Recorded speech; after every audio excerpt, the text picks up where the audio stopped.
I am so happy that you're able to join us for this extended interview.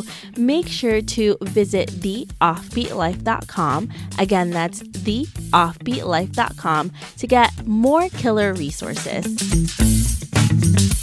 Hey everyone, thank you so much for joining us for this extended interview with Jen. She's going to tell us how to build a location-independent business with a nomadic team. Hey Jen, thanks again for joining us today. Thanks for having me on. Why did you choose to create a nomadic business and to create a team that's also nomadic? I think it's powered by two things. One, we live in a world where there's just in technologies like Slack that makes it so, for the most part, effortless and easy on time to be able to communicate across regions. Before Slack and other tools came along, it probably was unreasonable.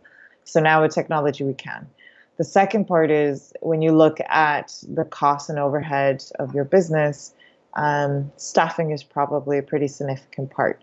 And I am based and live in a city where it's multiples more than other metropolis, whether that's from office spend to payroll.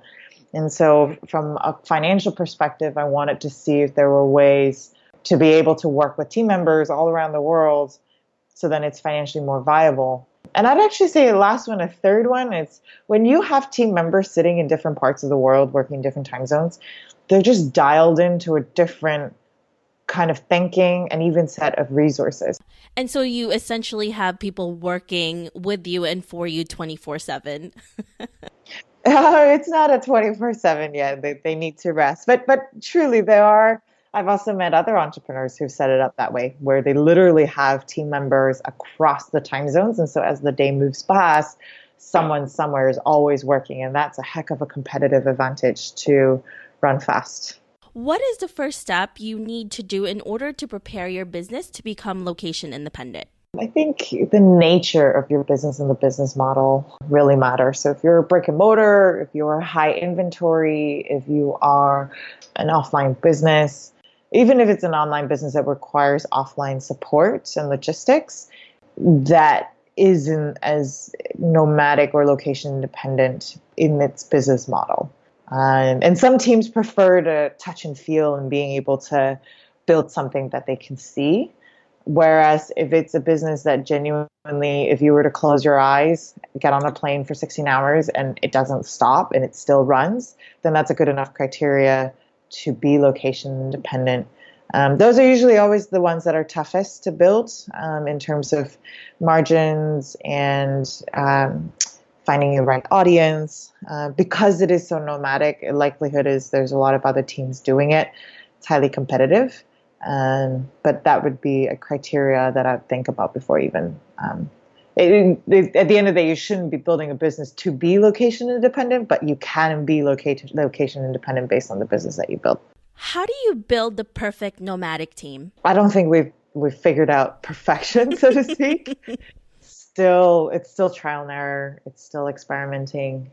But definitely a big part of it is personality types at the core.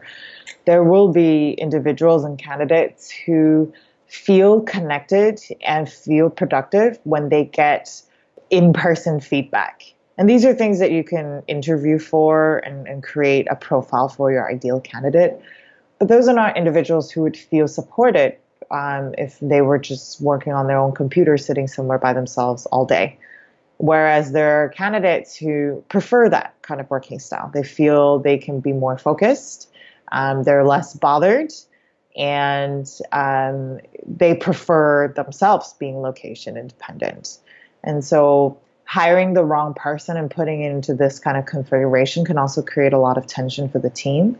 So screening for those elements would be quite important.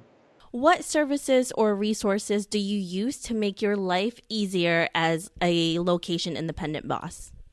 Yeah, so our team, as I said, definitely Slack for communication, Trello and Jira and a bunch of other tool managements to actually organize work and prioritize work without talking about what we're working on next necessarily. But in the tech space, of course, like Agile, As a management, it's really important to keep teams motivated. And then I think just even having cadence. So cadence on whether it's weekly meetings as a team, as one-on-one, figuring out cadence for communication. So some folks would feel stressed out if you message them after a certain time. They might feel like they need to address whatever you're saying right away, when it's just about clearing that, hey, I just happened to catch up on emails at 9 p.m. So if I'm messaging you at that time, it's not that I need you to do something. It's just my time to get through the backlog. It's also even cadence on how do you share criticism and feedback at a distance. We always forget that when we sit in a room with our manager and they're serving that feedback, it's easier to understand because there's no room for miscommunication. You see that person's facial expression, their body language, the tonal, the diction, it's all there. But when it's at a distance, that's been a really hard part. How do you serve that feedback via text or a message or an email while still communicating that body language and facial expression that inherently at a distance you don't get? So I think that there's a book called Radical Candor, written by an ex Google product manager. That's just been like an eye-opening exercise on running remote teams and sharing feedback, which again, I'm still learning and trying myself. So how should one start to automate their business? Find a tech partner who is 10 times smarter than you, who isn't shy of calling out all the gaps that are completely manual or human dependent. And this is without getting into the philosophy of human versus robots. It's just optimizing time so that you can use your time to do more of other things. The danger in this question is that you shouldn't be, the goal shouldn't ever be location dependent. It's the business model that will enable location independent to be a format in which you run your business. Because then you start meeting folks who've almost just changed the way they do things in order to be able to get on a plane and do it from Bali or do it from Thailand. And there are folks who do that, but it's more because they were already doing a job or a career or a company that just allowed them to be in those configurations. Can you give us at least one tip on how to present your business to an investor? There's one site started by my friend, Alex Jarvis. I think it's called 50 Folds, so 50 Folds. If you go on there, you would see every single pitch deck that has ever pretty much been presented and raised incredible money for. Again, raising capital isn't necessarily the end game here, nor is that the benchmark of success. But you do need to learn the craft of how to tell the story of your company. And it goes so much more beyond the pretty graphics and following a template of the decks. It's being able to communicate the essence of what your company is about through those few pages. And if you can do it in 1 page or 2 pages, that goes to show that you just know your business that much more. And I used to, at the beginning of it, we had a huge document. It was very colorful. And I just realized the more I actually need to explain something, the less I myself know about what I'm talking about.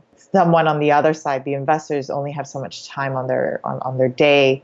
If they can't get the essence of why what you're working on is epic in 2 minutes, they're not going to have the attention span to give you the money to pursue that. And so the more time an entrepreneur spends on building that deck and getting feedback and getting it teared apart and shrinking it is actually a really good exercise for the entrepreneur to get clear on what the heck are they even building. Yeah, just pretend like you're about to go into Shark Tank. And then that's how it's going to go. And it's totally okay in the beginning to have a really long deck or have this really long rhetoric about what you're doing. And the elevator pitch is like a 15-minute discussion. I get it. Most of us probably were confused and thought we had to do everything and anything. And going through that process, it's not just about raising money and finding investors. It's actually just getting internal alignment on what you're building and getting the team to feel just as clear. So I can't stress that process enough. And resources like 50 Folds will at least give you a library of seeing how other teams have distilled to their concepts. And they're now, widely used apps like Uber and Airbnb that we all take for granted, and seeing how they thought about it in the beginning. Thank you so much, Jen, for all of these incredible tips that you gave us. I really appreciate it. Thanks. I hope it's helpful for somebody somewhere. Well, it's been helpful for me, so. Thanks for joining me on this extended interview. Don't forget to subscribe and leave a review on iTunes. We can also chat some more on Facebook at The OB Live. I'll talk to you soon.